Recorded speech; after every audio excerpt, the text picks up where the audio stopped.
Question and then your question. Assalamu alaikum. My name is Hawa Shafiu Idris and I'm a student. My question is, in Nigeria we have different sects, like we have the Shia, the Sunni and the TARIQ and whatever. So my question here to the Sheikh is, what do you have to say about it? Because this is one of the major areas where the non-Muslims attack us in this country. That they say, if Islam is one, why do you have so many sects or Islamic groups? Sisters asked the question, she's asked the question out of the topic. The topic is not on sects, but since it's the first question, I'll reply. Sisters asked the question that we have Shia, we have Sunni, we have Tariqa. Why are there so many sects? How do you reply to the non-Muslim? There's only one religion. And the only right religion is Islam. And the only way is the way of Prophet. If you read the Quran, there is no Shia Sunni mentioned in the Quran, there is no Tariqa in the Quran.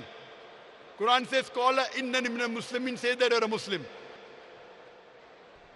Allah says in the Quran in Surah Imran chapter 3 verse number 103, وَاتَصِمُوا بِحَبْلِ اللَّهِ جَمِيعًا وَلَا تَفَرَّقُوا. Hold to the rope of Allah strongly and be not divided. The rope of Allah is the glorious Quran. So you hold to the glorious Quran and the Sahih Hadith of Prophet Muhammad sallallahu alaihi wasallam and be not divided.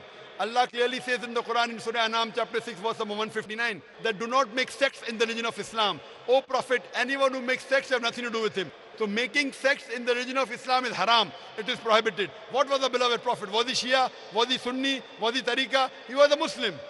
And I start my talk by quoting a verse of the Quran from Surah Imran chapter 3 verse number 64, which ends by saying that Qala innani minal muslimin. Say that I'm a Muslim.